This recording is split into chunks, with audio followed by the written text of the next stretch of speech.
సమ్మర్లో చాలామంది ఈజీగా అవైలబుల్గా ఉండి తినే ఫ్రూట్ ఏదైనా ఉంది అంటే అది ఓన్లీ పుచ్చకాయే. ఈ పుచ్చకాయ అనేది చాలా ఈజీగా దొరికిద్ది. అలాగే చాలామంది ఇష్టంగా తింటూ ఉంటారు. అయితే చాలామంది పుచ్చకాయని కోసుకు తింటారు, అలాగే జ్యూస్ చేసుకుని కూడా తాగుతారు. అసలు కోసుకు తినడం వల్ల కలిగే లాభాలు ఏంటి, అలాగే జ్యూస్ చేసుకుని తాగడం వల్ల లాభాలు ఏంటో ఈ వీడియోలో మనం తెలుసుకుందాం. ఇప్పుడు మనం పుచ్చకాయని డైరెక్ట్గా తినడం వల్ల కలిగే లాభాలు ఏంటో ఇప్పుడు మనం తెలుసుకుందాం.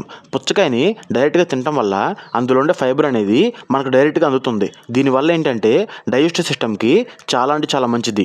ఎక్కువసేపు ఆకలి కూడా అనిపించదు. అలాగే మీ డైజెషన్ కూడాను చాలా వరకు ఇంప్రూవ్ చేస్తుంది.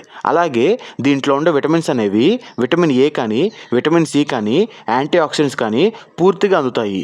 కాబట్టి మీరు ఎప్పుడైనా కానీ పుచ్చకాయని తింటాకి ట్రై చేయండి. అలాగే పుచ్చకాయని జ్యూస్లో చేసుకుని తాగితే కలిగే లాభాలు ఏంటో ఇప్పుడు మనం తెలుసుకుందాము. పుచ్చకాయని జ్యూస్లో చేసుకుని తాగితే కనుక మన బాడీకి అయితే రెండు జరుగుతాయి. ఒకటి వచ్చేపాటికేమో బాడీకి ఇన్స్టెంట్ ఎనర్జీ అయితే వస్తుంది. అలాగే రెండోది వచ్చేపాటికేమో డీహైడ్రేషన్ నుంచి కూడాను మన బాడీని అయితే కాపాడుతుంది. కానీ మనకి మెయిన్గా కావాల్సిన ఫైబర్ కంటెంట్ మొత్తం కూడా పోతుందన్నమాట.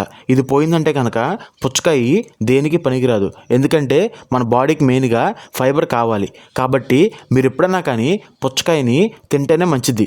జ్యూస్ అనేది మీరు ఎప్పుడైనా వీక్కి 1 టైం అయినా 2 టైమ్స్ అయినా తాగడానికి ట్రై చేయండి. కానీ మీరు ఎప్పుడైనా కానీ పుచ్చకాయని తింటానికి ట్రై చేయండి. మరి మీకు తెలిసింది కదా పుచ్చకాయని తినాలో తాగాలో.